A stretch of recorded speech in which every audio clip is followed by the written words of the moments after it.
بسم الله الرحمن الرحيم الحمد لله رب العالمين الحمد لله الذي هدانا لهذا وما كنا لنهتدي لولا أن هدانا الله أشهد أن لا إله إلا الله وحده لا شريك له وأشهد أن محمدا عبده ورسوله اللهم صل على محمد وعلى آل محمد كما صليت على إبراهيم وعلى آل إبراهيم إنك حميد مجيد اللهم بارك على محمد وعلى آل محمد كما باركت على إبراهيم وعلى آل إبراهيم إنك حميد مجيد ورضي اللهم عن الخلفاء الراشدين والصحابة أجمعين ومن تبعهم بإحسان إلى يوم الدين أما بعد والسلام عليكم ورحمة الله وبركاته. Mes sœurs, mes frères, les louanges, les remerciements, les éloges ne sirent qu'au vivant qui ne meurt pas. Le premier qui n'a pas de début, le dernier qui n'a pas de fin. L'apparent, le dominant sur toute chose, le subtil, le bien informé. Le miséricordieux par essence et par excellence. Le tout-puissant, celui qui se passe de tout, le riche, le seul digne de louange. Nous le louons, nous revenons vers lui repentant, nous lui demandons protection contre les conséquences de nos péchés et les tendances de l'homme. Les tendances de l'âme, celui qui Allah guide, nul ne saura l'égarer, celui qui est privé de sa guidée, nul ne saura lui montrer le droit chemin. J'atteste donc qu'il est le seul digne d'adoration, j'atteste la véracité et de l'exemplarité de la prophétie de Muhammad ibn Abdillah. Qu'Allah bénisse ce prophète, sa famille, ses compagnons, tous ceux qui les auront suivis dans le droit chemin, nous fassent l'honneur d'en faire partie. C'est notre Seigneur par pure miséricorde qui a envoyé cet homme à l'humanité entière, comme il le dit dans la sourate les prophètes. Aba arsalnaka illa rahmatan lil alamin, nous ne t'avons envoyé que comme miséricorde pour les hommes. Et pourtant, pour les univers, et pourtant, qu'est-ce qu'il n'a pas souffert? On a vu une partie de ses souffrances et qu'Allah bénisse cet homme qui disait les plus éprouvés, ce sont les prophètes. Ensuite, les gens qui sont de plus en plus proches d'eux. Et effectivement, ça a été le cas, et on le sait, notamment ces nobles compagnons qui sont les meilleurs hommes après les prophètes, à n'en pas douter. Et donc, ils ont souffert, parmi lesquels les premiers, donc, qui ont subi les violences, l'injustice des injustes. Et certainement, Allah a promis de répondre donc, à toute injustice. Ô mes serviteurs, je me suis interdit l'injustice. Je vous la rends interdite entre vous, ne vous faites pas injustice. Le hadith qu'on a souvent commenté, notamment le mercredi, qui est le hadith d'Abu Dhar, qui est rapporté par l'imam Muslim, qui est consigné dans l'authentique de l'imam Muslim, que nous avons appelé, que les savants appellent plutôt, le hadith le plus noble des gens, des savants du Sham. Ils ont été éprouvés. Ils ont été vraiment éprouvés, qu'Allah les bénisse, et c'est pour leur bien.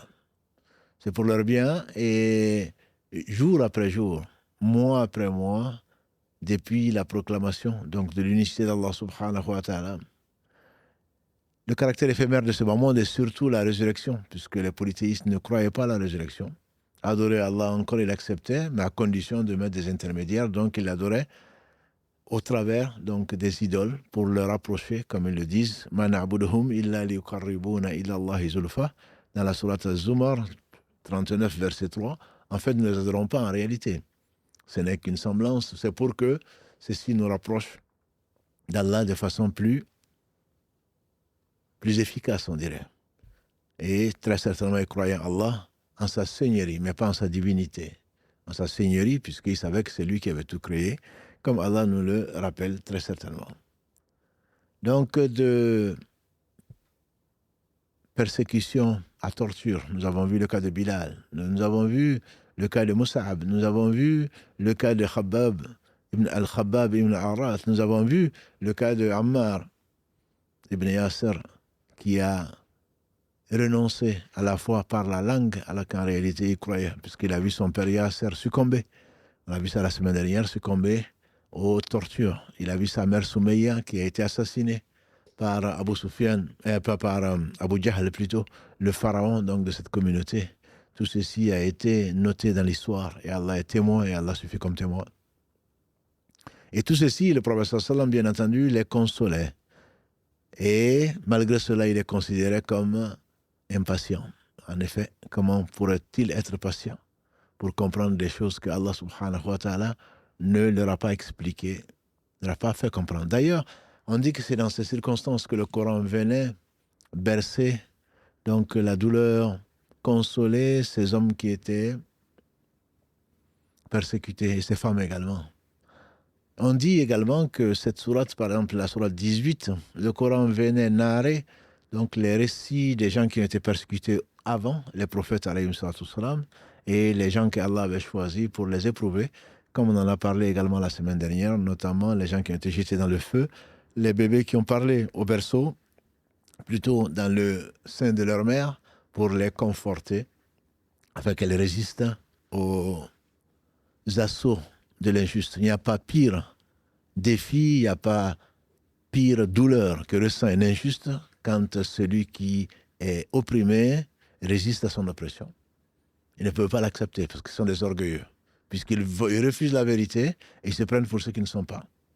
En effet, certains ont préféré la mort dans la torture plutôt que de renoncer à leur foi. On dit donc que c'est dans ce contexte qu'il faut comprendre un certain nombre de sourates, notamment la sourate 18 que nous lisons. Il nous est conseillé de lire cette sourate tous les vendredis, donc de la nuit du jeudi pour l'acceptation globale jusqu'avant le maghrib du vendredi. Donc la sourate Kahf qui est la sourate de la caverne, et le prophète sallallahu alayhi wa sallam a dit celui qui lit cette sourate, donc Allah lui illumine le cœur toute la semaine. Donc il nous est conseillé de lire ou de l'écouter pour celui donc, qui ne sait pas lire, comme c'était le cas de beaucoup donc, d'entre nous qui ne savent pas lire l'arabe. Au moins on peut l'écouter, alhamdulillah. Ce ne sont pas les applications qui manquent, ce ne sont pas donc également mieux vaut l'accompagner pour nous non-arabes de l'explication, en tout cas de l'explication des sens des versets. Et vous allez y trouver 3 récits. On dit que c'est dans cet esprit-là qu'il faut comprendre. 3 récits, et donc le récit des gens qui sont retirés parce qu'ils étaient persécutés par leur peuple polythéiste, donc qui est la sourate Kaf à partir du verset 9, dont Allah parle justement des gens de la caverne, d'où le nom même de la sourate, de la caverne, et donc qui ont été persécutés, et ensuite qui sont retirés, qui ont vécu 309 ans, donc alors que les gens, pour fuir donc l'animosité et l'injustice, l'adoration d'autres qu'Allah subhanahu wa ta'ala, comme pour les consoler en disant vous n'êtes là, vous n'êtes que dans la 4e année. 4e année pour les pionniers d'entre vous. Certains sont rentrés dès l'avènement, dès la prédication secrète avec le prophète sallallahu. On a vu notamment son épouse, notre mère Khadija Karalagré, Abu Bakr, le premier adulte, Ali, le premier jeune, entre guillemets, et suivi de cela par Othman et d'autres. Et donc tout ceci ont vécu en fait, puisque la da'wah publique, on a dit à la Mecque, n'a commencé que la 3e année, quand Allah subhanahu wa ta'ala a révélé et ordonné à son prophète sallallahu alayhi wa sallam d'avertir ses compagnons ou sa famille la plus proche, dont on a parlé donc il y a 2 semaines, d'où les conséquences. Nous ne sommes qu'en année 4 de l'Hégire, 4 ans de la mission plutôt. L'Hégire viendra en année 13, 4 de la mission. Donc Allah a révélé entre autres donc ces récits, dont le récit donc des jeunes qui sont restés dans la caverne et qui finalement donc Allah les a sauvés. Il a sauvé surtout leur foi et se sont retirés de la société à cause de cela, comme pour les encourager à résister aux besoins donc de se retirer de là. Allah a parlé également de cette histoire magnifique de l'homme vert, Al-Khidr, avec Moussa alayhi salatu salam, donc dans cette sourate, les versets 60. Il va dire à Moussa di Fatahu, verset 60 jusqu'au verset donc 82, ou Al-Lanar, donc c'est que Moussa a appris pour que nous on apprenne que les apparences sont trompeuses. En effet, le bateau appartenait donc à des pauvres. Devant eux, il y avait un roi injuste qui confisquait tous les bateaux. Et en réalité, c'est au travers donc, des brèches que cet homme a fait dans le bateau. C'est au travers de cela que Dieu a sauvé le bateau. Un enfant qu'il a tué, c'est au travers de ça que Dieu a sauvé son père et sa mère, qui étaient 2 croyants, comme dit Allah. Un mur qui tombait, qu'il a redressé, c'est pour sauver en fait le bien, l'héritage de ces orphelins.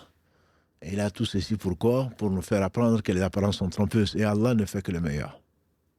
Facile à dire, certes, mais quand on l'a compris, très certainement, on n'est pas malheureux. on est consolé, bien que triste, que si Allah subhanahu wa ta'ala n'avait pas réalisé ce qu'il a réalisé, comme il sait tout, il peut tout, s'il a réalisé une chose, c'est que c'est la meilleure des choses. Mais ceux qui l'ont compris, ont cru au destin et ont cru surtout à leur Seigneur, ont su qu'Allah ne fait que le meilleur et que derrière un mal, il y a un très grand bien. Même dans la création de Satan, il y a un très grand bien pour bien sûr les gens qui connaissent Allah subhanahu wa ta'ala, et ce sont très certainement ceux qui l'aiment, parce que c'est au travers de cette perte entre guillemets, de la mort de cet enfant qu'Allah a sauvé ce couple de croyants pour leur donner un enfant meilleur qui les accompagne. C'est au travers donc de ces brèches que l'homme ne comprend pas, et pourtant c'est au travers de ça qu'Allah a sauvé donc le bateau. Et quant aux orphelins, Allah les a sauvegardés, Allah les a pris en charge leur éducation comme il a fait au prophète sallallahu alayhi wa sallam. Et qu'est-ce qui va devenir? Et son père est décédé, et sa mère est ceci, et il n'a plus de cela, comme si Allah avait oublié ou l'avait abandonné. Non. Non. Ton Seigneur ne t'a pas abandonné, et non, il ne t'a pas non plus délaissé. Simplement, on n'est pas patient. Et donc, comme pour leur dire, tout ce que vous voyez là, ce sont derrière ça, il y a un très grand bien. Wallahu ya'lam wa antum la ta'lamun, comme on le fait passer souvent comme message, le verset 216 de la sourate Al-Baqarah. Allah sait et vous ne savez pas. Derrière un mal, il y a un très grand bien souvent. Ce qui n'enlève rien à ta responsabilité. Il y a également l'histoire de Dhul Qarnayn, des versets 83 à 98, où Allah subhanahu wa ta'ala montre donc cet homme aux deux cornes, comme on le dit, que certains qualifient d'Alexandre le Grand. Bref, c'est un homme dont le nom n'a pas été retenu, en tout cas par les musulmans. Le prophète ne l'a pas comparé à qui que ce soit. C'est un homme donc qui a traversé, qui a beaucoup voyagé, et surtout on dit que c'est pour venir en aide aux gens qui sont pauvres. Et donc pour redresser, plutôt pour mettre une barrière entre les Gog et Magog, donc ces créatures humaines qui envahiront la terre à la fin donc du monde, et qui sont l'un des 10 grands signes de la fin du monde. Et finalement, Dhul Qarnayn va donc construire un barrage pour les empêcher donc d'envahir la terre, parce que ce sont des corrupteurs, ce sont des corrupteurs et qui sont les signes de la fin du monde. On explique donc ces récits-là, qui ne sont bien entendu pas au hasard, parce que ça n'existe pas. Et d'ailleurs, d'autres explications nous disent que c'est au travers donc de la question des gens du livre qui ont été interrogés, de Yathrib qui ont été interrogés, comment est-ce qu'on pourrait confondre cet homme qui prétend être prophète? On dit, demandez-lui à propos des gens de la caverne, demandez-lui à propos de l'homme qui voyageait beaucoup, etc. Et donc il a répondu à cette question tout en oubliant, comme on l'a dit, de dire Inch'Allah, il dit revenez demain, et Allah lui a enseigné comme à nous, à savoir que demain lui appartient, comme hier lui a appartenu, et que le présent lui appartient. Allah ne dit pas d'une chose, je ferai ça demain, sauf à dire que si Allah le veut.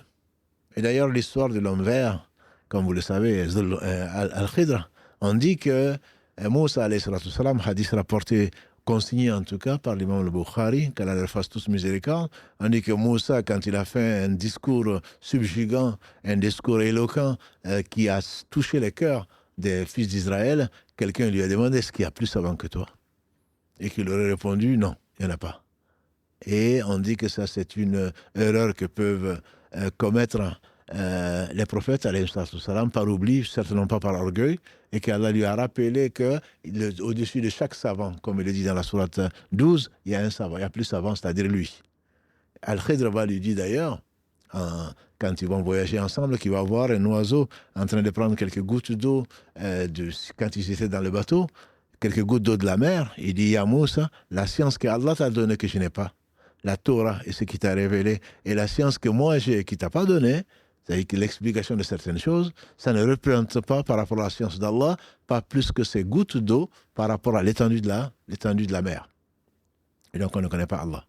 Allah sait absolument tout, le présent, le futur, le passé, et ce qui n'est pas, si ça avait été, c'est que ce serait, il est le seul à le savoir, il est l'omniscient. subhanahu wa ta'ala, que Mohammed al-Shanqiti, quand il fasse miséricorde, disait, qualifié en tout cas, de censeur. Quand tu sais qu'Allah sait tout, tu vas t'arrêter devant le péché. Et donc, c'est le meilleur sermonneur. Quand tu fais quelque chose, Allah sait pourquoi tu le fais. Donc, fais attention. Fahadharu. Faisons attention. Donc, à nos intentions, sur lesquelles on reviendra, Inch'Allah, dans la hijra, il faut faire attention. Innamal a'malu binniyat, disait le prophète sallam, rapporté par Omar ibn Khattab, les actes ne valent que par l'intention qui les anime. Innamal a'malu binniyat, wa innama likulli imri'in ma nawa, et à chaque homme, c'est ce pourquoi il aura fait un acte. Et donc Allah sait, et il faut faire attention. On peut tromper tout le monde, on ne peut pas tromper Allah subhanahu wa ta'ala. Donc cette sourate, dit l'imam al-Qurtubi, qu'Allah lui fasse miséricorde, une des références, faisait allusion très certainement aux gens, les préparer vers donc ce voyage qui va arriver très bientôt. Et l'imam Qurtubi dit en particulier, par rapport donc au verset 39 de la sourate 10, où Allah subhanahu wa ta'ala dit « Qul ya ibadi alladhina amanu » il dit « Taqou rabbakum » dis-leur à mes serviteurs qui ont cru, craignez votre Seigneur « Ardullahi wasi'a » Lilladhina ahsanu, ceux qui ont fait du bien, Allah leur a réservé le meilleur « Wa ardullahi wasi'a » et « Innama yuwaffa sabiruna ajrahum bighayri hisab » et la terre d'Allah est vaste. Et Allah donnera aux patients une récompense sans limite. Une récompense sans limite. Et donc, les savants de l'expression du Coran disent que ceci a été révélé, entre autres, à propos donc de ces gens qui ont été persécutés et qui ont subi ce qu'ils ont subi comme acte violent de la part des polythéistes, et pourtant, ils n'ont rien fait de mal, sinon de croire en Allah subhanahu wa ta'ala.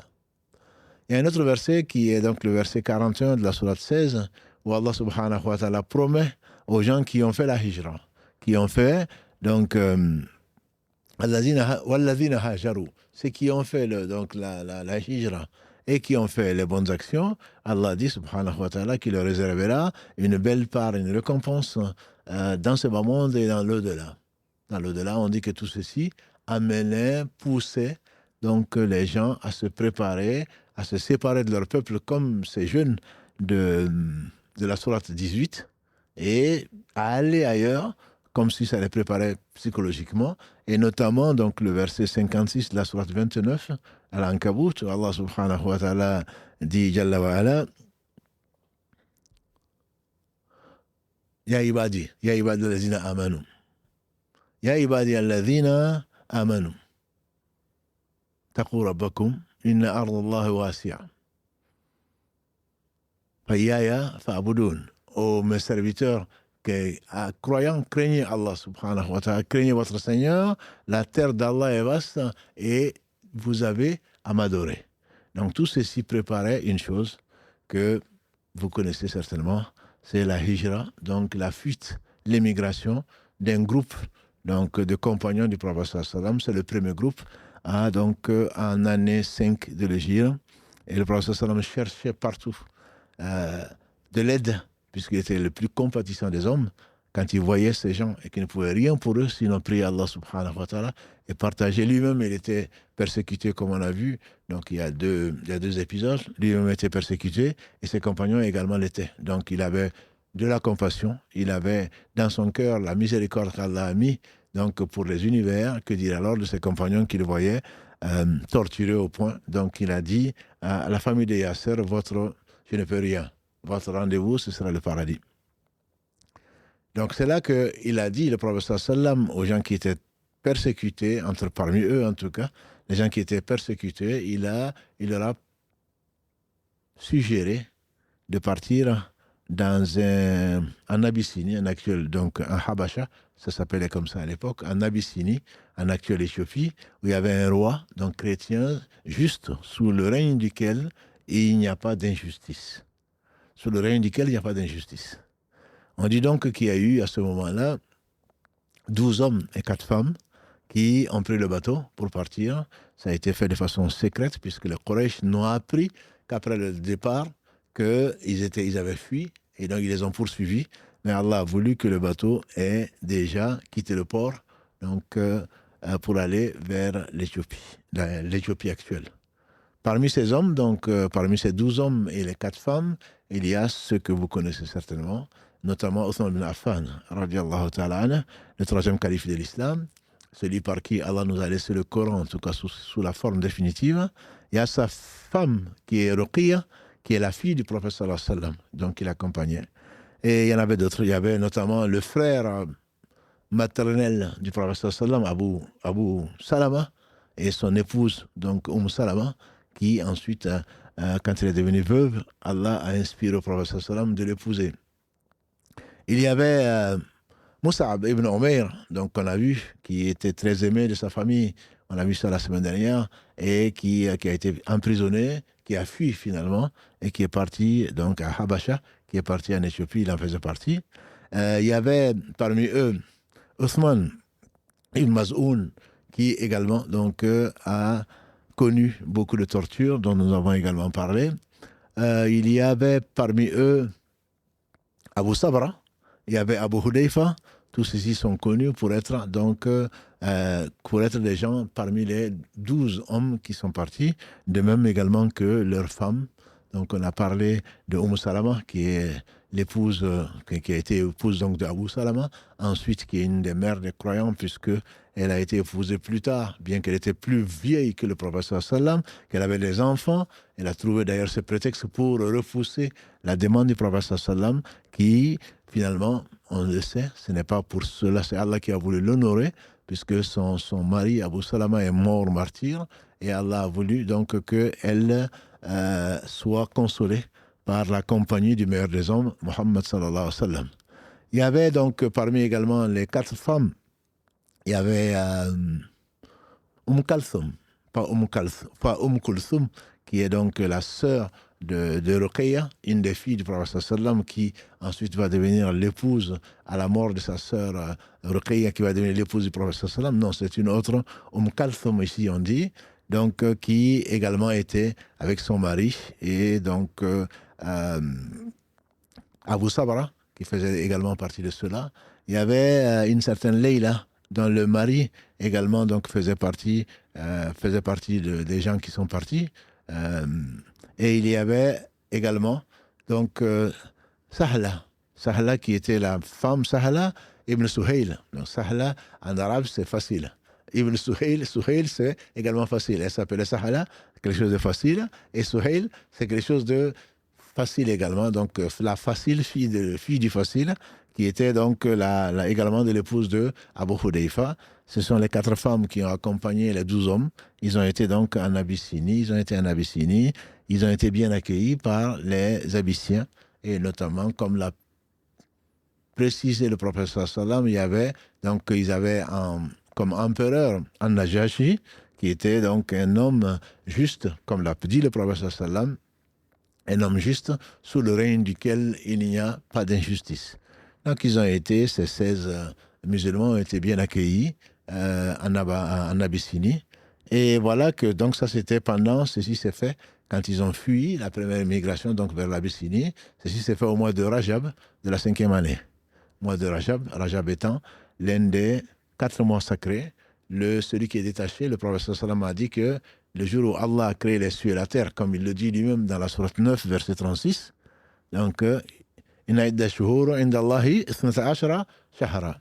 Allah a dit que yawma khalaqa samawati wal ard. Le jour où Allah a créé les cieux et la terre, il a rendu sacré 4 mois. Donc ils sont parmi les 12. Il a créé la terre et les cieux. Donc il y a 12 mois, dont 4 sont sacrés. Et le prophète sallam nous a dit 3 se suivent et un qui est isolé. Celui qui est isolé, c'est le 7e, donc c'est Rajab, qui est donc le mois qui vient avant Sha'ban, et Sha'ban vient avant Ramadan, c'est le 7e mois, et 3 qui se suivent, Dhul Qa'ada, Dhul Hijja et Muharram. Muharram étant le premier, le 12e Dhul Hijja, le mois du pèlerinage, et Dhul Qa'ada, celui qui vient juste avant. Donc 11, 12 et 1. Donc ça c'était au mois de Rajab. Au mois de Rajab, Donc ils ont fui. Ces 16 hommes et femmes donc, ont été en Abyssinie. Rajab Sha'ban. Pendant le mois de Ramadan, Allah a révélé au prophète sallam la sourate 50, en tout cas une partie de la sourate 53, An-Najm. Sourate 53 que nous aimons et que nous citons souvent, puisque elle nous rappelle ce que disait le prophète, ce que l'on dit du prophète sallam, son Seigneur le décrit, il ne parlait pas de lui-même, il ne parle pas sous l'effet de passion, ce n'est qu'une révélation révélée. Ça, c'est ce que son Seigneur dit dans les versets 3 et 4 de cette sourate, donc l'on répète souvent, qui est la sourate numéro 53, l'étoile, qui décrit en particulier une partie de ce qu'on verra, Inch'Allah, plus tard, par rapport au voyage nocturne. Et donc, Allah subhanahu wa ta'ala a révélé une partie donc, de ces versets. Et quand le prophète sallam est parti à la Kaaba, il l'a récité. Et quand il a récité, c'était tellement merveilleux. C'était peut-être la première fois Allah avait voulu qu'ils écoutent ça. Et quand il arrive au verset 63, qui est le dernier, et où Allah a donné l'ordre de se prosterner, ils se sont tous prosternés. Tous prosternés, et tous, bien sûr, tous ceux qui étaient présents. Et quand les absents ont appris ça, ils les ont blâmés. Comme maintenant, vous êtes tous devenus des renégats, vous avez apostasié.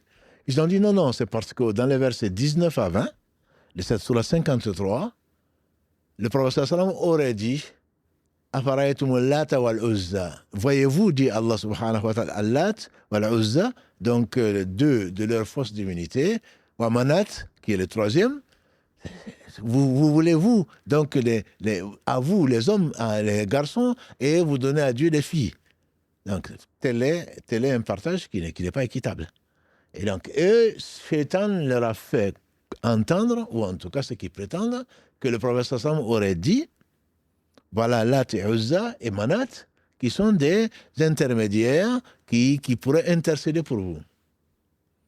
Alors, ça, c'était une partie de récit que certains historiens refutent après des recherches scientifiques, mais d'autres, comme Al-Baghawi, disent qu'effectivement, ceci est à mettre en rapport avec le verset 52 de la sourate 22.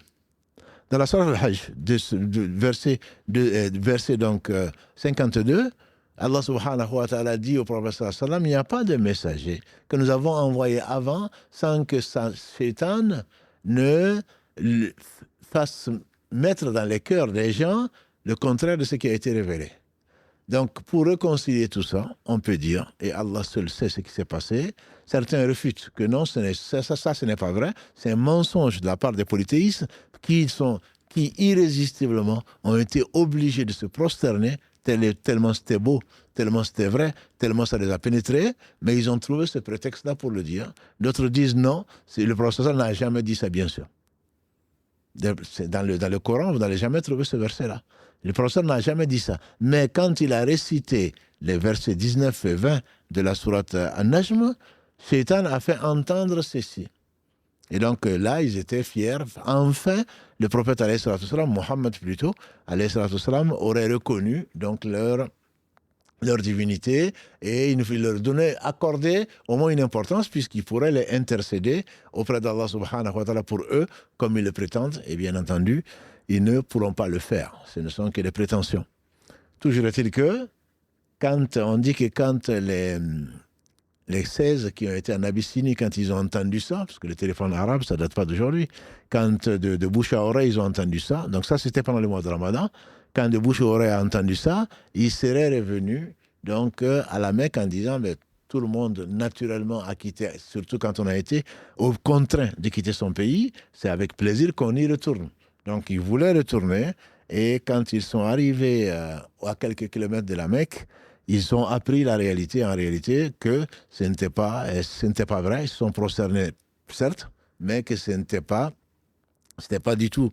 Ils ne voulaient pas la paix, mais ils tenaient à continuer donc à adorer leurs idoles.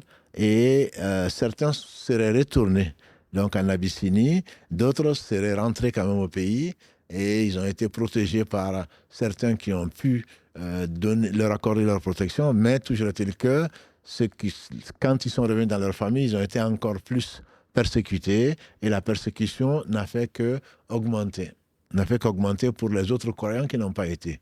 Disons, rappelons que donc il n'y avait que 12 et 4 ans, donc que 16 par rapport aux plus de 70 dès l'année 3, il y avait plus de 70 convertis, et voire beaucoup plus.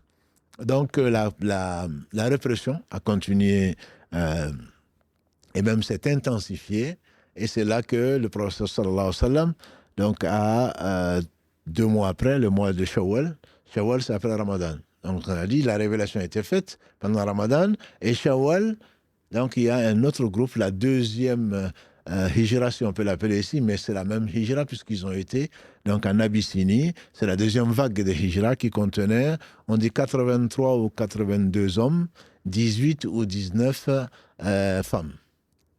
Les mêmes, les 16, plus donc d'autres, où on parle par exemple d'Ammar. Donc, est-ce qu'il faisait partie ou pas? Quand on compte Ammar, ça fait 83 hommes. Quand certains disent non, il n'en faisait pas partie, donc ça ferait 82 plus 19 femmes. Donc, et Allah subhanahu wa ta'ala donc, les a amenés à bon port, bien que c'était beaucoup plus difficile qu'ils quittent maintenant qu'ils savaient que ils avaient leur destination, était connue. Mais grâce à Allah subhanahu wa ta'ala, ils ont pu échapper à leurs geôliers qui les avaient emprisonnés, où chaque famille se chargeait donc de châtier, de torturer les membres de la famille. Et néanmoins, ils ont pu, donc c'est 82 plus 18, donc 100, ou 83 plus 18 ou 19, entre 100 et 102 est le chiffre donc que l'on peut retenir pour la deuxième vague, diront-on. Ils sont arrivés en Abyssinie, donc cette vague-là, c'était vraiment la vague, et donc à ce moment, les Quraysh ont trouvé la chose grave. Autant pour 16, ça irait, mais 100, ça veut dire que maintenant, leur réputation va être salie, et ils ont été en plus tolérés, entre guillemets. Donc les Quraysh ont dépêché 2 ambassadeurs, connus pour leur talent d'ambassadeur, connus pour leur éloquence, en l'occurrence de Amr ibn As, donc qui ne s'est converti qu'après l'hégire, et alors que son fils était converti. On connaît parmi les 4 Abdallah, c'est Abdallah ibn Amr ibn As, radiallahu anhuma, puisque son père s'est finalement converti, et Abdallah ibn Abi Rabia. On l'appelle parfois Abdallah ibn Rabia, et on trouve également Abdallah ibn Abi Rabia. Donc c'est Abdallah, le fils du père de Rabia. Et donc Abdallah ibn Abi Rabia et Amr ibn As ont voyagé pour aller en Abyssinie avec les mains pleines de cadeaux. Comme ils savent le faire, c'est corrompre l'entourage de l'empereur. Corrompre l'entourage de l'empereur pour obtenir ce qu'ils cherchaient. Donc ils ne sont pas adressés d'abord à l'empereur, ils ont fait le tour de la cour, ils ont donné des cadeaux, et ensuite, donc ils ont essayé d'expliquer à la cour que ce sont des jeunes, qui ont fui, qui ont renié leur divinité, et en plus, qui n'adorent pas Jésus. Et donc, il n'y a aucune raison pour que vous les laissez là. Ramenez, donnez-les, nous. Donc, l'extradition et le reste qu'on trouve dans le droit aujourd'hui, ça existait à l'époque. Et donc, il y a de cela 15 siècles. Ça existait déjà, ce ne sont pas des choses nouvelles. La manipulation, la corruption, ça ne date pas d'aujourd'hui. Voilà, il ne faut pas penser qu'on a inventé la roue. Ce sont des choses qui existaient malheureusement. Satan a enseigné aux fils d'Adam beaucoup de malversations, beaucoup de façons de contourner la loi pour arriver et suivre leur passion pour qu'ils soient donc des gens de l'enfer avec lui. Quand ils ont fait le tour donc des dignitaires, ensuite ils ont demandé aux dignitaires d'aller voir le roi et donc leur demander une audience. Le roi les a reçus, ou plutôt l'empereur An-Najashi les a reçus, et donc ils ont expliqué que voilà, c'est des jeunes qui sont insensés, qui ont renié et insulté leur divinité, qui ont quitté la religion de leur père, et pour suivre un fou ou un poète qui insultait leur divinité, etc. Et donc ils demandaient tout simplement au roi, et que le roi sache également qu'il risque d'influencer ces bons sujets. Donc le mieux serait de les rapatrier, de les extrader, et eux, ils les ramèneraient à leur famille et au bon sens, bien sûr, selon eux. Le roi a voulu, avant d'accéder à leur demande, ils n'étaient pas fous, les rois. C'est des gens intelligents. Je ne sais pas si ça continue, mais ils n'étaient pas fous. Le roi a tenu à les écouter, à avoir leur version. Et ça, on le trouve souvent chez les gens justes. Quand on entend quelqu'un vient se plaindre, quand tu n'écoutes que le plaignant ou la plaignante, tu risques de lui donner raison. Et c'est pour cela que juger entre deux personnes, c'est extrêmement délicat et c'est quelque chose d'extrêmement important, au moins d'avoir les deux versions. Le roi a voulu donc les écouter et la cour a dit non. Et bon, ces deux ils sont connus. Ce sont des nobles, ils ne vont quand même pas mentir. Et comme on le dit souvent, les Arabes ne mentaient pas. Donc même avant la révélation, même les non-musulmans, même les polythéistes n'osaient pas mentir. Là, dans ce cas-là, c'était une ruse. Ce qu'ils ont dit n'est pas faux, mais ils ont rajouté, ils ont calomnié. Voilà, qu'ils ont quitté la religion de leur père, oui, c'était vrai. Et donc, le roi a tenu, malgré l'insistance de la cour, à les entendre. Et effectivement, quand on a dit que le roi voulait les entendre, peut-être les extrader, ils ont eu peur. Ils se sont concertés. Et la shura, la concertation dans l'islam, c'est une chose qui est très très importante. Le prophète sallallahu alayhi wa sallam, bien que prophète, bien que recevant la révélation, consultait souvent ses compagnons et ensuite avant de prendre une décision. Et c'est la base même de la société musulmane, quelle qu'elle soit, même si c'est au niveau de la famille. Donc on sait que c'est au travers de Salama, la même, donc qui avait immigré la première fois, ensuite la deuxième fois, avec son mari Abu Salama. C'est au travers d'elle, quand elle a épousé le prophète sallam, qu'Allah a épargné aux compagnons du prophète sallam une malédiction et qui allait descendre sur eux parce qu'ils n'ont pas compris l'ordre du prophète sallam à Hudaybiyah, après la hijra, à Hudaybiyah, quand il voulait faire la Umrah. Et donc, le prophète sallam leur a signé ce pacte, entre guillemets, il a accepté le pacte de Suhail, justement, qui était un des ambassadeurs donc, de la Mecque, et il avait souligné, donc il avait accepté ce pacte-là, et donc il avait renoncé, entre autres, à faire la Umrah cette année-là, ce qui ne l'a pas du tout plu, puisqu'il était venu avec des chameaux, et il était content de revoir la Kaaba, de faire la Umrah, mais les polythéistes ont refusé, par orgueil, et par injustice. Et donc le prophète sallam a accepté. Il a dit, aujourd'hui on ne va rien me demander sans que je l'accepte. Puisque Qaswa, sa chamelle, s'était braquée. On a déjà parlé, s'était braquée, il n'a pas voulu se lever de ce point. Quand ils ont voulu la déplacer, il a dit, laissez-la.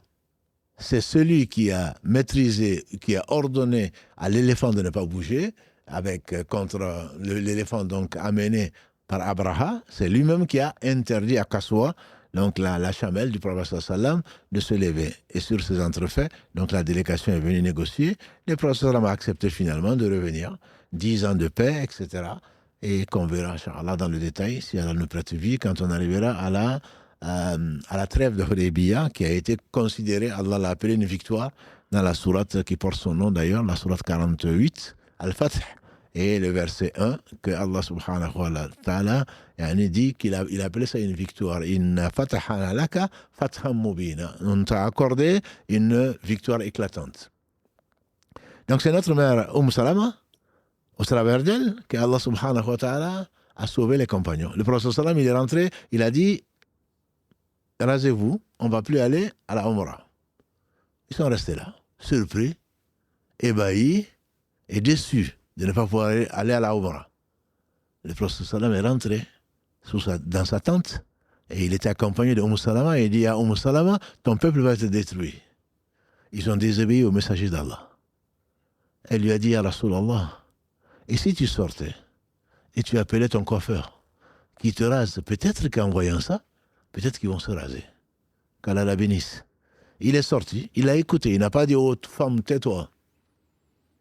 Il a écouté, parce que, alhamdulillah, il n'y a pas de supériorité d'un homme sur une femme, ni d'une femme sur un homme, ni d'un arabe sur un non-arabe, ni d'un arabe sur un non-arabe, ni d'un non-arabe sur un arabe, si ce n'est pas la piété. Il a écouté et il est sorti. À peine il a commencé à se faire raser par son coiffeur que les compagnons du prophète sallallahu alayhi wa sallam se sont mis les uns par deux pour se coiffer ou pour se raser.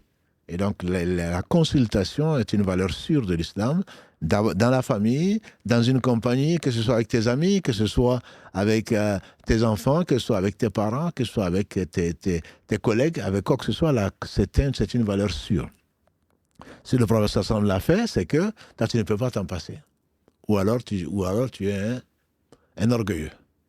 Toujours est-il que, donc là, comme nous disions, les compagnons du prophète sallam qui étaient là, donc les 100, se sont concertés, ils ont dit, qu'est-ce qu'on va lui dire? Et ils ont délégué Ja'far ibn Abi Talib.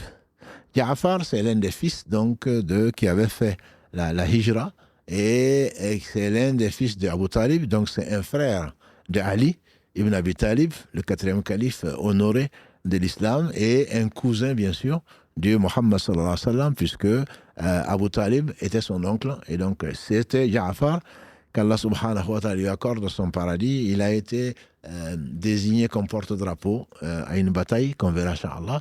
Et finalement, il a pris le drapeau de la main droite, on lui a coupé la main droite, il a pris de la main gauche, on a coupé sa main gauche, et finalement, il a pris entre ses deux bras, et on lui a tranché les deux bras. Et donc, ensuite, il en est mort, et le prophète sallam a dit qu'Allah lui a remplacé les deux bras qu'on lui a coupés par des bras en or, et qu'il est, en tant que martyr, son âme est dans un oiseau, dans un oiseau vert au paradis. Voilà. Donc, Ja'far ibn Abi Talib fait partie donc des martyrs de l'islam et qui est donc au paradis. Ja'far, avant qu'il ne le sache bien sûr, il n'était pas martyr, il était celui qui a été désigné comme le porte-parole des émigrés, le porte-parole donc des gens qui ont fui l'injustice pour venir chez un roi qui est juste. Ils l'ont désigné. Et il a dit, ô empereur, nous étions dans l'égarement, dans les ténèbres. Notre peuple adorait des idoles qui faisaient de ses propres mains. Notre peuple s'adonnait à la luxure. Notre peuple coupait les liens de sang. Les liens de sang. Notre peuple vivait d'injustice. Le plus fort mangeait le plus faible. Ça, on peut le trouver dans les livres d'histoire, notamment d'Ibn Ishaq, Ibn Hisham. Donc, qu'on peut trouver, c'est le même discours dont on attribue la paternité à Salama, donc qui a fait les deux, on a dit, les deux retours vers Habasha. Donc, elle a fait 2 immigrations en Abyssinie. C'est elle qui narre ce qui s'est passé. Et un homme que Dieu a suscité, un noble, un homme de bonne lignée, un homme connu pour sa droiture, ce qu'on appelait Mohammed Amin avant la révélation, un homme de qui on ne connaissait que du bien, est venu nous dire d'adorer Allah seul et de ne pas adorer les idoles. Il nous a ordonné de lier les liens de parenté, de secourir les pauvres, de secourir les gens qui sont injustement traités. Il nous a ordonné la prière, il nous a donné le jeûne, il nous a ordonné tout ce qu'il fallait de bien, la bonne moralité, et voilà que le peuple n'a pas accepté cela.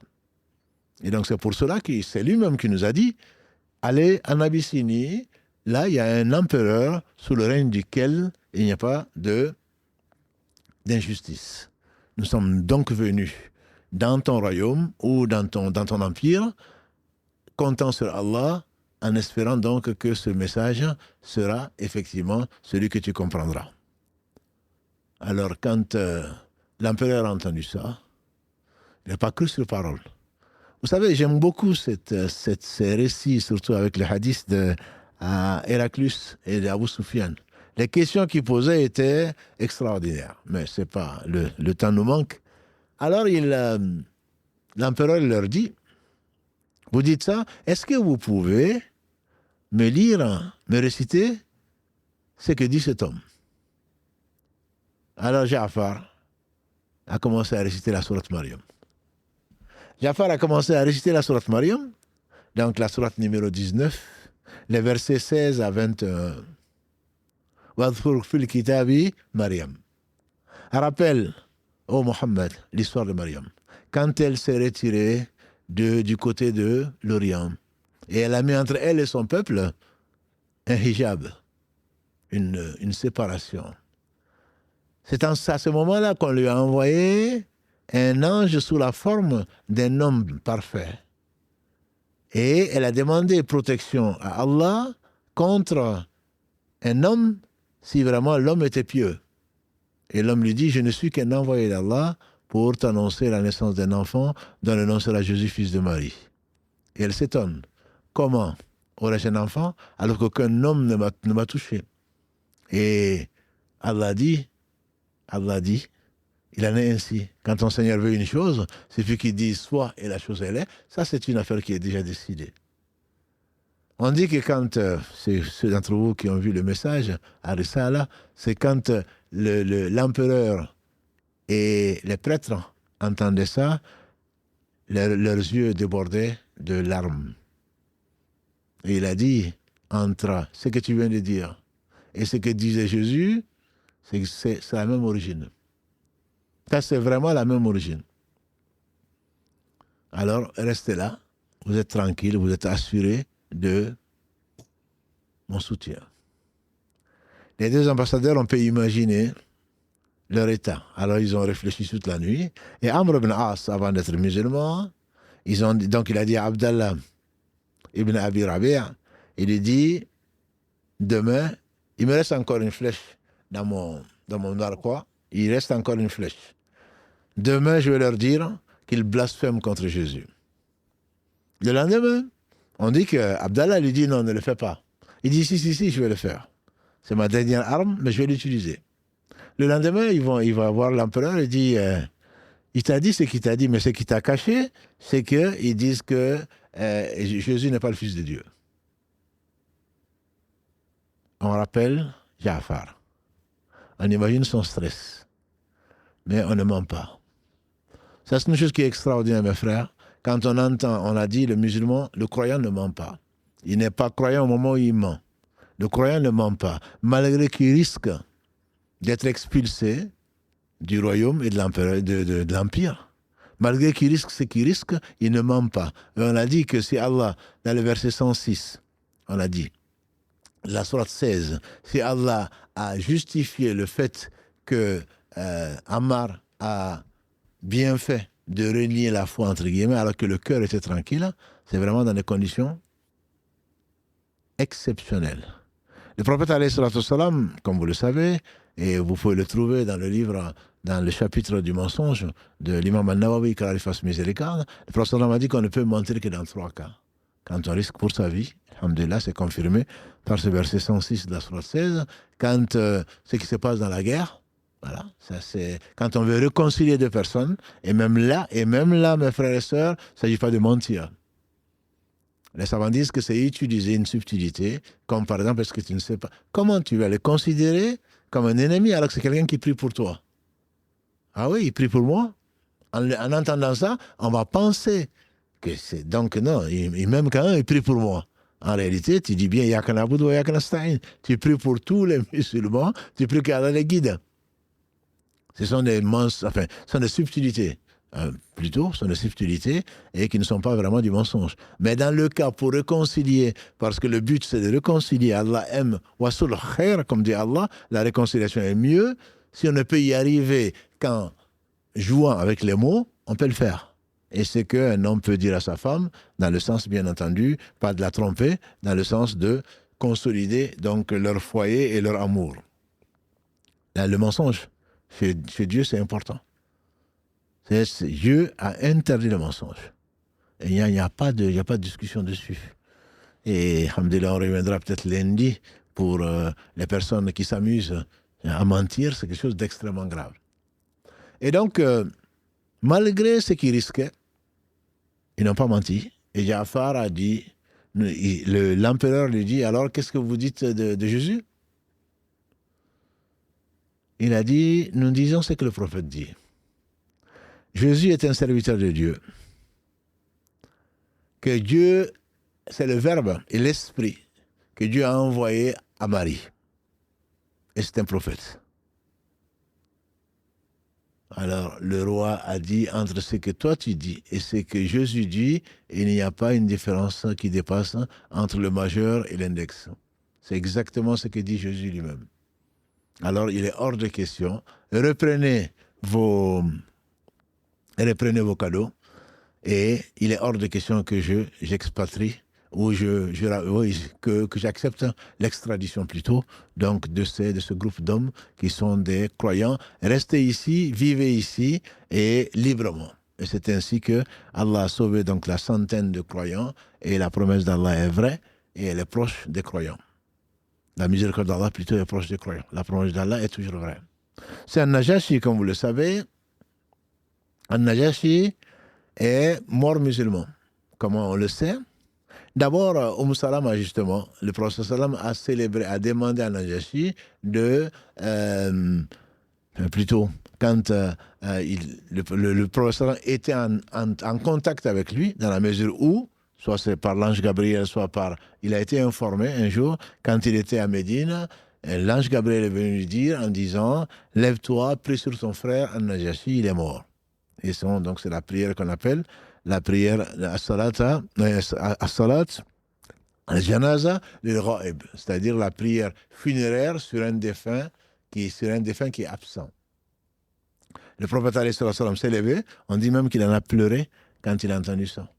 Il s'est levé avec ses compagnons, ils ont fait donc les 4 takbirat, les 4 fois Allah Akbar.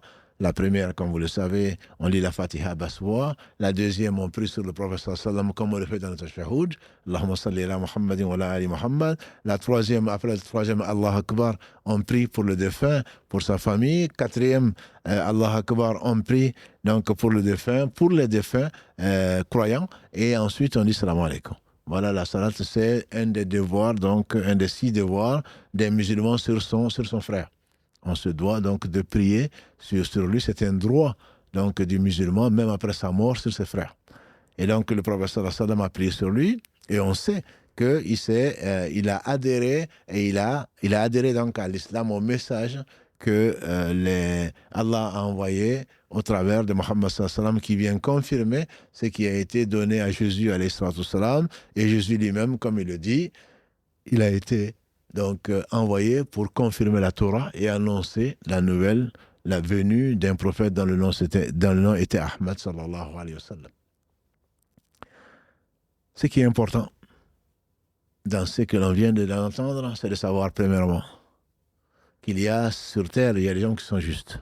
De ne pas généraliser, tout le monde est comme ça, ou tous les machins sont comme ci. C'est de l'injustice. Allah seul peut dire cela, parce qu'il sait tout. Frapper tout le monde avec le même bâton, comme on le dit au pays, c'est quelque chose d'injuste. On n'a pas le droit de généraliser. Allah seul sait. Et même les gens de l'enfer, comme vous le savez, Allah ne met pas tout le monde en enfer. 999 sur 1000, on pourrait dire tout le monde. Mais Allah fait l'exception. Il y a des gens justes. Il y a eu des gens justes en tout cas, et il y en aura. Autant que Allah subhanahu wa ta'ala le voudra. Ça, c'est la première des choses. An-Najashi faisait partie de cela. Et comme le prophète sallam qu'il n'avait pas rencontré là-dessus, parce que son Seigneur lui a dit que c'était un homme juste. Et effectivement, il est mort musulman, qu'Allah subhanahu wa ta'ala lui fasse miséricorde, parce que ce n'est pas un compagnon, c'est celui qui a rencontré le prophète, qui a cru en lui et qui est mort musulman. Ce n'est pas un compagnon puisqu'il ne l'a pas rencontré. Mais néanmoins, il fait partie des gens que Allah a choisis à cause de leur sincérité, parce que quand il a vu la vérité, il a suivi. Et cette vérité, c'est ce que Satan vient détourner, vient peindre, vient salir pour que tu ne la reconnaisses pas, pour que tu ne la reconnais pas. Et c'est peut-être pour cela aussi qu'Allah bénisse, on fait dire au prophète sallam, Allahumma arini al-haqqa haqqan warzuqna ittiba'a. Allah fait-moi voir la vérité telle qu'elle est, malgré les apparences, malgré qu'on vient de la dépeindre, malgré qu'on vient de la dénigrer, fais-moi voir que c'est vraiment ça la vérité. C'est la raison pour laquelle peut-être personne, au jour du jugement dernier, n'aura d'excuses. Vous vous rappelez, on a souvent parlé d'Ibrahim, alayhi salatu salam, quand il a cassé les idoles, et que quand son peuple, adorateur d'idoles, lui ont demandé qui a fait ça, il a dit demander au plus grand d'entre eux, des idoles, puisqu'il a tout cassé sauf la plus grande, si vraiment vous êtes sincères. Allah dit, ils sont revenus en eux-mêmes, ils ont dit, c'est vous les injustes. C'est vous les injustes. Chacun sait la vérité. Et chacun sera interrogé, personne ne pourra dire je ne savais pas. Mais pour les passions, pour des intérêts bassement matériels, les gens ont non seulement caché la vérité, et parfois ils ont combattu la vérité, et Allah sait tout. Allah, c'est tout. La deuxième leçon importante, à mon avis, c'est le fait que c'est le comportement. Le prophète sallam a dit, je n'étais envoyé que pour parfaire le bon comportement. Ces hommes et ces femmes ont eu un comportement des plus enviables. Ja'far, quand il a exposé l'islam, il n'a pas dit les 5 piliers, etc. C'est l'adoration d'Allah subhanahu wa ta'ala tout seul. Et il nous a dit d'être au droit, de ne pas mentir. Il nous a ordonné le bien, il nous a interdit le mal, etc. etc. Et l'islam, c'est cela avant toute chose. Ce n'est pas pour le cacher, au contraire. Il a dit la vérité sur Jésus. Il a dit la vérité sur comment Allah les a fait sortir des ténèbres vers la lumière. Et rappelons-nous la parole du prophète sallam qui dit « Je n'ai été envoyé que pour parfaire le bon comportement ». Je n'ai été envoyé que pour parfaire le bon comportement. C'est que bon, quand Allah a voulu, et on le verra Allah après Hudaybiyah en année 5 de l'Égypte, quand Allah a voulu cette trêve entre les polythéistes et les musulmans, il n'avait plus la préoccupation d'être en face d'ennemis, d'être le sujet de complot. C'est là où il a envoyé les différents émissaires, les différents ambassadeurs, porteurs de messages aux différents rois télé et empereurs. Parce que l'islam, c'est quoi? C'est apporter la paix. L'islam, c'est apporter la paix, donc à toute personne qui souhaite la paix. Et ceci se fait au travers donc d'un comportement, d'une rigueur irréprochable.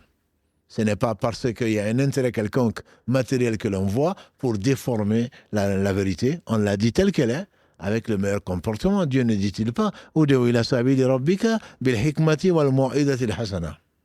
Wajadilhum billati hiya ahsan. » Allah dit dans la sourate 16, verset 125, « Appelle au chemin de ton Seigneur par la sagesse et la bonne exhortation. » Et discute avec eux de la meilleure façon. Et Allah dit dans la sourate 29, à l'Ankabut, وَلَا تُجَادِلْ أَهْلَ الْكِتَابِ إِلَّا بِالَّتِي هِيَ أَحْسَنُ إِلَّا الَّذِينَ ظَلَمُوا مِنْهُمْ. Ne se dispute pas avec les gens du livre, sauf de la meilleure manière, sauf les injustes parmi eux. Dis-leur, nous croyons à ce qui a été envoyé à nous, à ce qui a été envoyé à Ibrahim, ce qui a été envoyé à Moussa, ce qui a été envoyé aux 12 tribus, etc., etc. Notre Seigneur est le même Seigneur que vous. Notre Seigneur, c'est votre Seigneur, il n'y en a qu'un seul. Donc ça, c'est l'islam, qui est cette religion, donc du bon comportement bien entendu, avant tout vis-à-vis d'Allah, subhanahu wa ta'ala. Et on dit que il faut juste le répéter, que le pays musulman qu'on dit être le plus peuplé, c'est l'Indonésie. Il n'y a jamais eu de guerre pour faire entrer l'islam, contrairement à ce que l'on peut entendre à gauche, à droite. Jamais il n'y a eu de guerre, et que les musulmans c'est au travers, on dit, du comportement honnête de commerçants musulmans que les Indonésiens sont devenus musulmans. Aujourd'hui, c'est le pays musulman le plus peuplé. À savoir que le plus important, ce n'est pas ce que l'homme dit. Sa foi, c'est ce que la foi fait de l'homme. C'est un philosophe qui disait ça et il a bien raison. Je suis musulman, je suis croyant, tu n'as pas besoin de le dire. Tu dois toujours avoir un bon comportement, avec ton ami comme avec ton ennemi. De telle façon que ton comportement te fera aimer par Allah subhanahu wa ta'ala et ensuite par les humains, et on ne s'étonnera pas de ce bon comportement dans la mesure où on dira mais c'est normal, il est musulman. Allah ordonne Inna Allah ya'muru bil adl. Allah ordonne l'équité et l'excellence en toutes choses. Et donc chacun d'entre nous doit être un ambassadeur là où on est, où qu'on soit. Ambassadeur de quoi? D'Allah subhanahu wa ta'ala, en l'adorant sans rien lui associer envers et contre tout. C'est pas en vendant ta religion que tu vas devenir un meilleur musulman, au contraire. Le prophète sallallahu a dit, celui qui recherche l'agrément des gens contre l'agrément d'Allah, il n'aura ni l'agrément des gens, ni l'agrément d'Allah. Et celui qui recherche l'agrément d'Allah, malgré le rejet éventuel des gens, Allah, il aura non seulement l'agrément d'Allah, et il aura également l'agrément des gens. Voilà donc le message que Allah subhanahu wa ta'ala a voulu faire passer, au moins en partie, donc par ces hommes-là qui sont restés en Abyssinie et qui n'ont quitté l'Abyssinie que bien plus tard, quand il y a eu l'Hégire. Mais ce sont les premiers, en fait, quand on parle de Muhajiroun, on parle souvent, quand on parle de Hijra, on parle souvent des gens qui ont fui pour aller à la Médine. En réalité, c'est une page connue dans l'islam, mais qu'on néglige. Alors que ce n'est pas négligeable du tout. C'est la première hijra, et certains en ont fait deux. Le prophète sallam a dit que Othman et sa famille sont les depuis Abraham et Lot qui ont fui avec leur famille. Et depuis Abraham et Lot, c'est la première famille qui a fait la hijra. Et donc Allah les a honorés dans ce bas monde, et très certainement dans l'autre, il va les honorer. Et cette hijra n'est pas forcément ce que l'on pense, ce que beaucoup pensent. Cette hijra, c'est, disait Ibn Qayyim, qu'Allah fasse miséricorde. Le prophète sallam a dit, la hijra, le muhajir, l'émigré ou les migrants, c'est celui qui fuit ce que Allah subhanahu wa ta'ala a interdit. Ça, c'est le vrai. C'est ce qui a fait, et les savants sont unanimes, que quand on ne peut pas adorer Allah subhanahu wa ta'ala quelque part, on se doit de quitter cet endroit-là. Wa ardullahi wasi'a, la terre d'Allah est vaste. La hijra, c'est le choix que l'homme fait matin, midi et soir, et qui reste jusqu'à la fin de la vie. C'est quand on adore autre que Allah, on a préféré autre à Allah, quand on invoque autre que Allah, quand on craint autre que Allah, quand on a espoir à autre que Allah, c'est le fait donc de savoir que Allah est au-dessus de tout ça et on doit fuir vers Allah. Comme Allah le dit dans la sourate 51, verset 50, Fafirru ilallah.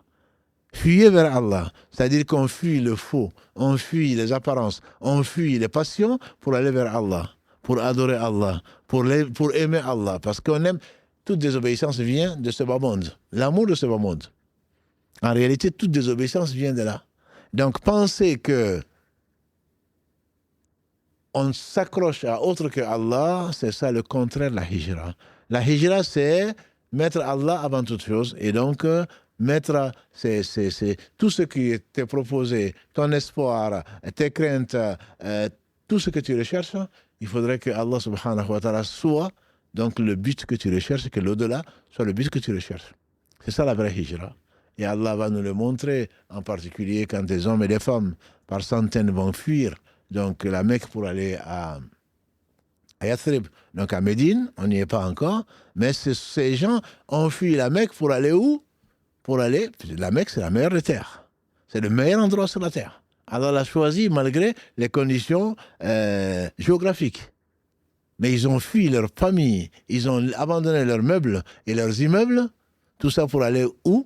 Pour aller loin, pour aller à Habasha, en Éthiopie. Pourquoi? Parce que la foi a été pour eux la chose la plus importante. Ils ont été torturés pour cela, ils ont été insultés pour cela, ils ont été calomniés pour cela. Pourquoi le prophète ne l'a pas fait? Ça, c'est une autre histoire, c'est d'une sagesse d'Allah subhanahu wa ta'ala il est le seul sage, parce que Allah subhanahu a voulu que ça soit une étape et en même temps une épreuve pour ces hommes et ces femmes, qu'Allah les agrée tous, et ainsi que donc les gens qui les ont aimés, et qu'Allah nous compte parmi donc ces gens qui les ont aimés, qui ont mis Allah donc avant toute chose, et même si on en est incapable, au moins on demande à Allah de nous faire aimer les gens qu'il a aimés, et ceux-là font certainement partie des pionniers, donc qui ont été donc ceux qui ont abandonné meubles et immeubles pour aller vers Allah subhanahu wa ta'ala en fuyant avec leur religion, et Allah les a trouvé un refuge qui était donc cet empereur radiallahu anhu, cet empereur donc qui est An-Najashi, qui est donc l'empereur de l'époque de Habasha, de l'Éthiopie, qu'Allah subhanahu wa ta'ala fasse miséricorde, ainsi qu'à tous les hommes justes qui ont reconnu Allah comme Seigneur et qui ont craint de le rencontrer. Wallahu a'la wa a'lam. Salam alaikum, Cheikh Barakallahu Fik, pour cette belle histoire, encore une fois. Salam alaikum à nos frères et nos sœurs qui sont, alhamdoulilah, Cheikh, restés assez sages ce soir. Donc, il y a juste 2 questions. Donc, ça va aller assez rapide. Ça va être assez rapide, pardon. Donc, alhamdoulilah, donc, puisque le sujet, t'as vraiment bien mené l'histoire, et les gens ont réagi en disant que ça leur plaisait énormément.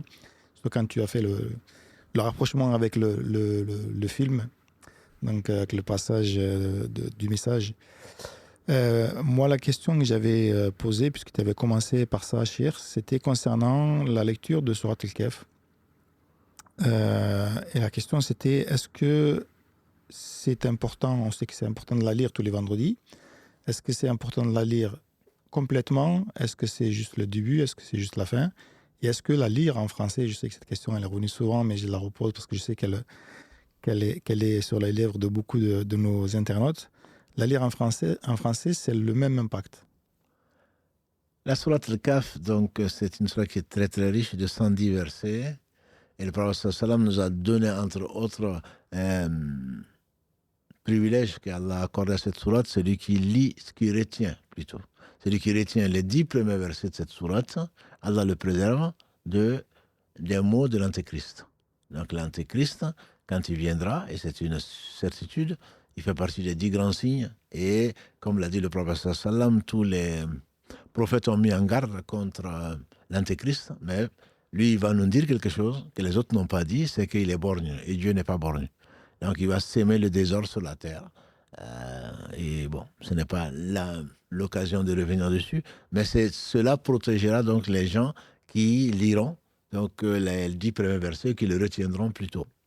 La sourate, elle a 110 versets. L'avantage, c'est que ça nous obligera, entre autres, à lire 110 versets, 110 versets le vendredi, tout en sachant que ceux qui ne sont pas considérés comme insouciants, je reviens dessus, une chose sur laquelle on avait fait une vidéo dessus, le prophète sallam a dit, celui qui lit 100 versets par jour n'est pas considéré comme un insouciant, comme un négligent. Donc ce sont des choses qui sont importantes. Lire le Coran, comme on l'a vu, c'est ce qui a pansé les plaies des gens qui sont éprouvés. Quand tu veux savoir ton amour vis-à-vis d'Allah subhanahu wa ta'ala, il faut voir ton amour vis-à-vis de sa parole. Il est évident que si on se précipite sur les SMS et les vocaux des gens qu'on aime, et que dire alors de la parole d'Allah subhanahu wa ta'ala, notamment donc dans cette sourate qui est très très riche, et chaque lettre du Coran, pas que cette sourate, rapporte 10 bonnes actions, comme l'a dit le prophète sallam. Je ne dis pas que Alif Lam Mim et Harf est une lettre, Alif est Harf, Lam est Harf, Mim est Harf. Donc, les 110 versets du Coran, c'est nombreuses pages. Je ne sais pas comment ça représente déjà comme bonnes actions. Ensuite, donc, apprendre les 10 premiers versets est conseillé. Même Dieu seul sait quand est-ce que Masih Dajjal va sortir. Au moins, ça protège contre cela. Et qu'est-ce qu'il faut? Est-ce qu'il faut le lire en français ou pas? Lire en français, ça fait partie des choses, mais ce n'est pas ce qui a été dit. Quand on lit, c'est en arabe. Et quand on récite, c'est en arabe. Mais le français est indispensable pour les francophones. Et c'est ce que je m'efforce à faire comprendre aux gens, c'est que le Coran a été révélé pour être lu, certes, mais pour être également compris. Pour celui qui ne comprend pas l'arabe, il faut qu'il le lise en français. Est-ce que ça a la même valeur? Dieu seul le sait. C'est que je conseille simplement aux uns aux autres, et c'est de ceux qui ne comprennent pas l'arabe, c'est de l'écouter en même temps, d'en prendre connaissance du sens plutôt, donc en français ou en n'importe quelle langue, aujourd'hui bien sûr en français, puisqu'on est en train de parler français, de prendre une traduction des versets, du sens des versets, et donc en même temps d'écouter, et à force d'écouter, Inch'Allah, un jour viendra où on va anticiper les versets, on va mémoriser, même sans faire exprès, et à ce moment, il se peut qu'on ait un double salaire, une double récompense, parce qu'il a été fait pour être lu, il a été fait pour être compris surtout, et il a été fait pour être mis en pratique. Donc si le Négus, en Najashi, s'il a pleuré en écoutant les versets 16 à 21 de la sourate Maryam, que dire alors de quelqu'un qui croyait déjà et qui croit à la mission du prophète sallallahu alayhi wa sallam. Le Coran, on dit qu'il y avait une femme dans un bateau qui venait de Mexique. Quand elle a entendu du Coran, elle s'est mise à pleurer. Bon, ce n'est pas pour cela qu'on va aimer le Coran. Ça veut dire que le Coran, il y a un cheikh qui est venu faire une conférence ici il y a une dizaine d'années, un peu plus, qui disait qu'on a fait l'expérience suivante. On a pris l'eau et on a lu le Coran. Et ensuite, on a pris l'eau, on a lu des poèmes arabes. Et bien entendu, la qualité est complètement différente. Même les non-arabes disaient que la première qui a été lue est bien meilleure et par rapport à la seconde. C'est que Dieu a mis dans le Coran c'est que les Arabes n'ont pas compris, ils n'ont pas pu reproduire, ils ne reproduiront jamais. C'est la parole d'Allah subhanahu wa ta'ala. Donc rien qu'à l'écoute, ça descend dans le cœur et ça purifie le cœur. Et ça soigne, comme on le sait, rien qu'avec la Fatiha, qu'on appelle même la ruqya. Donc il faut s'habituer à écouter le Coran. Il faut s'habituer à comprendre le sens du Coran, parce que c'est la guidée que Dieu a mise dans ce livre, qui regroupe à la fois ce qu'il avait révélé à Moïse, à Jésus, à Abraham, à tous les prophètes sans exception, à ceux à qui en tout cas il a descendu un livre. Tout ceci a été résumé dans les 4, disait Ibn Qayyim, et les 3 ont été résumés dans le Coran. Donc il faut aimer le Coran, pas seulement le vendredi, pour être protégé de ceci et cela. Le Coran, il faut l'aimer parce que c'est la parole d'Allah subhanahu wa ta'ala, et ne pas se contenter donc d'être administratif.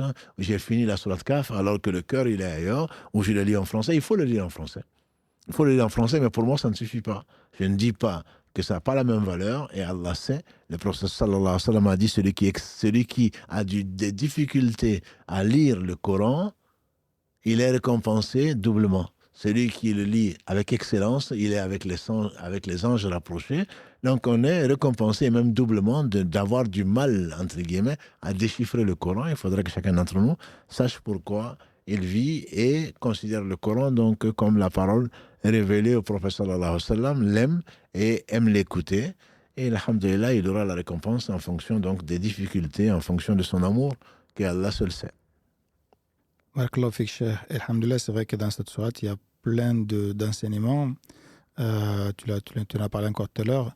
Et concernant en fait le passage sur le Khidr, l'homme vert, est-ce que c'était vraiment un homme qui était vert, ou c'est juste l'appellation qui était ainsi? Al-Khidr, on l'appelle Al-Khidr, c'est l'homme vert, c'est comme ça qu'on traduit, parce qu'Al-Khidr c'est le vert. En réalité, pour la petite histoire, il y a des gens qui ont des yeux verts tout en étant noirs, comme Nakir et Munkar dans la tombe. C'est comme ça que le prophète sallam les a dépeints. Al-Khidr, c'était un homme, c'est normal, je dirais, et qui, quand il s'asseyait quelque part, même sur du sable, quand il se relevait, il poussait de l'herbe. Dieu lui avait donné ce miracle-là. Et donc, du coup, on l'a appelé l'homme vert parce que quand il passait quelque part, il s'asseyait, par exemple, il y avait du vert qui poussait, entre guillemets, donc de l'herbe. C'est pour ça qu'on l'a appelé l'homme vert. Ce n'était pas la couleur de son manteau, ni la couleur de ses yeux. Donc, c'est pour cela qu'on l'a appelé l'homme vert, alayhi salam. Barakallahu fik. Pour cette précision, c'est vrai qu'on se pose la question quand on entend l'homme vert, donc forcément. L'autre question, elle concerne Abu Jahl. La personne demande, est-ce que c'est vrai qu'on lui accorde un répit pour son châtiment tous les lundis? Non, c'est pas Abu Jahl, ça c'est Abu Talib. Abu Jahl, c'est le père de l'ignorance. Celui-là, il n'a pas de répit. Il n'a pas de répit. Abu Jahl, il est en enfer, et il a été tué à Badr. Et comme 10 autres, comme on le verra, Inch'Allah, après l'Hégire, à la première confrontation avec les polythéistes, Abu Jahl, il n'y a pas de répit. Quant à Abu Talib, ce qui dit qu'il va y avoir un répit tous les lundis, c'est une parole qui, pour moi, n'a pas été vérifiée. Par contre, on sait que le prophète sallam a demandé à Allah subhanahu wa ta'ala d'alléger son châtiment dans l'enfer. Il est celui qui sera le moins châtié, et pour cause, parce qu'il a soutenu il croyait au prophète sallam. Et simplement par orgueil, de crainte que les gens, il n'est pas encore mort, on verra bientôt, Inch'Allah, qu'il va mourir, mais en tant que polythéiste. Et donc, c'est pas à cause du prophète sallam que Allah va transformer. Allah dit d'ailleurs, le verset 56 de la sourate 28, Innaka la tahdi man ahbabt, walakin Allah yahdi man yasha. Tu ne guides pas qui tu aimes, c'est Allah qui guide qui il veut. C'est la raison pour laquelle, justement, on dit que ce verset plutôt, 56 de la sourate Al-Qasas, 28, a été révélé à propos de Abu Talib. Parce que le prophète était profondément triste. Il disait, oh mon oncle, je dis seulement la ilaha illallah et je vais abandonner tout le monde le jour du jugement dernier pour plaider ta cause auprès d'Allah. Mais il a dit, avec Abu Jahl et d'autres qui étaient à côté, tu ne vas quand même pas abandonner la région de tes pères. Et sur cette pression-là, par orgueil, il a refusé de le dire alors qu'on sait qu'il croyait à la mission du prophète sallallahu alayhi wa sallam. Et donc pour cela, il est dans l'enfer, il n'en sortira pas. Comme Allah l'a promis, Inna Allah la yaghfir an yushraka bihi wa yaghfiru ma duna dhalika liman yasha. Allah ne pardonne pas qu'on lui associe quoi que ce soit. En dehors de ça, il pardonne à qui il veut. Donc il ne sortira pas de l'enfer. Par contre, le prophète sallam a demandé à Allah et il aura le châtiment le plus léger de l'enfer, c'est 2 pieds dans une mare de feu 70 fois plus chaud que le nôtre, sa cervelle va se mettre à bouillir. Après ce répit dont on parle, qui a amené les uns et les autres à fêter le Maulid, en disant merci quelqu'un qui, parce qu'il a aidé le prophète sallam à un allègement le lundi, alors celui qui va fêter, il aura certainement la même chose au moins. Non, ce ne sont pas des choses qui sont basées. Le lundi, c'est le lundi où il est né, c'est le lundi où il a fait la hijra, c'est le lundi où il est arrivé à Médine, c'est le lundi également où il est mort. Donc ça, ce sont des choses qui sont connues. Et il dit, moi je jeûne le lundi, notamment parce que nos œuvres sont présentées à Allah subhanahu wa ta'ala le lundi et le jeudi. Voilà pourquoi nous jeûnons. Nous ne jeûnons pas à cause de l'anniversaire du prophète sallallahu alayhi wa sallam parce qu'il est né le lundi. Non, on jeûne et lui-même jeûne le lundi par amour d'Allah subhanahu wa ta'ala, par espoir de sa récompense, et qu'il a dit, j'aurais aimé ou j'aimerais que le jeûne fasse partie des œuvres que l'on présente à Allah. Même lui, comme il dit, même moi je ne sais pas, hadith rapporté par l'imam Bukhari, moi je ne sais pas qu'est-ce qu'on fera de moi. Qu'est-ce qu'on fera de moi? Bien sûr, on sait qu'il a, alhamdulillah, Allah lui a pardonné tout ce qu'il aurait pu faire comme erreur, et il est le meilleur des hommes, il sera honoré, il a été honoré ici-bas, n'en déplaise aux ennemis d'Allah, ennemis d'eux-mêmes, il sera honoré au jour du jugement dernier, et donc, on sait, mais c'est par modestie et par affirmation de tout droit à Allah subhanahu wa ta'ala. C'est pas Muhammad sallallahu alayhi wa sallam qui va rentrer, lui-même va rentrer au paradis, si ce n'est par la miséricorde d'Allah, comme il dit.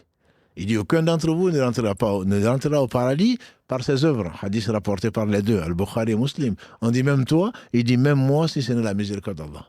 Donc tout ça pour que nous ne soyons pas prétentieux, qu'on ne dorme pas sur nos lauriers. Mais non, mais moi j'ai fait mes prières, j'ai fait mon jeûne. Est-ce qu'Allah a accepté une seule œuvre? Et si on mettait sur un plateau de la balance tes œuvres, si tu arrives à les faire, c'est grâce à Allah. Donc il ne faut jamais oublier on doit être heureux d'avoir été choisi par Allah pour pouvoir prier, pour pouvoir jeûner, pour pouvoir ne pas mentir, pour faire du bien, etc. Mais comme les gens ne peuvent pas, ils ne peuvent même pas l'acheter, ils sont incapables de le faire. Donc c'est un don d'Allah pour lequel on doit remercier Allah. Et on ne doit pas s'enorgueillir en disant « moi je suis croyant, moi je suis pieux ». Et si tu l'es, c'est grâce à Allah, ce n'est pas une valeur intrinsèque. C'est Allah qui te l'a accordé et lui il était le plus humble des hommes. C'est pour cela qu'il dit, je ne sais pas, Wallahi, disait-il, je ne sais pas ce qu'on fera de moi. Voilà. Donc, il ne peut rien pour lui-même, encore moins pour quelqu'un d'autre qui veut passer par lui pour atteindre Allah. Barakallahu fik, Cheikh, pour cette précision. Une dernière question qui avait été posée pendant qu'on posait les premières questions. Bon, on y a déjà répondu, je pense, dans d'autres lives, mais comme ça a un rapport avec justement l'immigration en Abyssinie, la personne elle dit de nos jours, est-ce que le fait de faire la hijra, c'est vraiment nécessaire puisque nous pouvons apprendre aujourd'hui notre religion partout dans le monde, on est connecté à tout. Est-ce que c'est nécessaire d'aller dans un pays musulman pour approfondir en tout cas sa religion? Il y a des gens qui fuient les pays musulmans à cause de l'injustice ou à cause de ceci et cela. Donc, ils ont été en Abyssinie, justement, ils n'ont pas été ailleurs. L'islam, en tant que dernière forme de la religion d'Allah subhanahu wa ta'ala, elle n'était pas ailleurs. Mais Allah a voulu leur indiquer qu'il y avait l'essentiel, c'est où tu puisses appliquer les fruits de ta foi, plutôt que tu puisses appliquer ta religion sans nuire à qui que ce soit, mais que tu sois libre d'appliquer donc l'islam. C'est pour cela que le meilleur avis que j'ai entendu sur l'immigration, c'est que celui qui ne peut pas, comme cela, celui qui est persécuté, ils n'ont pas abandonné la foi. Ça, je pense que c'est très important. Aujourd'hui, pour un oui, pour un non, mais moi, je ne prie pas parce que je n'arrive pas à prier. Parce qu'il y a ceci, parce qu'il y a cela. Il priait alors qu'il n'arrivait même pas à prier. Il se cachait pour prier, comme on le sait. Il était dans Arqam, à Sous-Safa, la maison d'Arqam ibn Abil Arqam. Il était dans les vallées, il se cachait pour prier, etc. etc. Donc, malgré ça et qu'ils étaient persécutés, Allah leur a permis, il leur a ordonné de partir. Donc, celui qui ne peut pas pratiquer sa religion, ses convictions, celui-là n'a pas d'autre choix que de partir. La hijra pour lui est obligatoire. Celui qui a du mal à pratiquer, la hijra pour lui est plus que conseillée. Parce qu'il se cache, parce que c'est pour ce bas monde qu'il reste. Comme Allah le dit, c'est surat 39, verset 10, et la terre d'Allah est vaste. Voilà. Donc celui-là, il a tout intérêt, parce que demain, quand les anges vont venir le chercher, il ne peut pas dire moi je désobéissais à Allah parce qu'on m'en empêchait. Et les anges vont dire est-ce que la terre d'Allah n'est-elle pas vaste pour que tu fasses donc la hijra. Pour celui qui peut pratiquer, et là où il est, qui peut apprendre sa religion, qui peut le pratiquer, la hijra n'est pas une obligation pour lui. On peut dire que c'est conseillé parce que, comme les frères le disent, on entend l'appel à la prière, parce que on va aux 5 prières, parce que où que l'on soit, il y a un endroit où pour faire la prière, etc., etc., que l'on soit dans l'armée ou ailleurs, en tout cas en théorie, voilà, on peut le faire. Et pour celui dont la présence est nécessaire pour diffuser le message de l'islam, la hijra est plutôt déconseillée. Parce que s'il part, à qui il va laisser ? Qui va faire transmettre donc les valeurs sûres qu'Allah lui a apprises, donc d'un point de vue prédication. Mais bien sûr, s'il craint pour sa religion, il doit lui aussi partir. C'est ce qui a amené le meilleur des hommes à fuir, donc parce que sa vie était en cause et sa religion aussi. Voilà. Donc voilà en résumé les 4 cas que j'ai retenus des savants, dont le Cheikh Rouhaïli, donc contemporain, qu'Allah lui fasse miséricorde, en espérant n'avoir pas déformé ce que j'ai appris. Alhamdulillah, barakallahu fik, cher. En tout cas, je pense qu'on va s'arrêter là. Juste, je lisais une dernière question. Alhamdulillah, je pense qu'on va s'arrêter là, Inch'Allah. Et on reprendra donc la semaine prochaine. S'il y a d'autres questions, ben on les notera et on essaiera de les traiter la semaine prochaine, Inch'Allah. Barakallahu fik, Mohamed, barakallahu fik, Karim, dans l'ombre, dans la technique, qu'on n'entend pas, on aimerait bien l'entendre.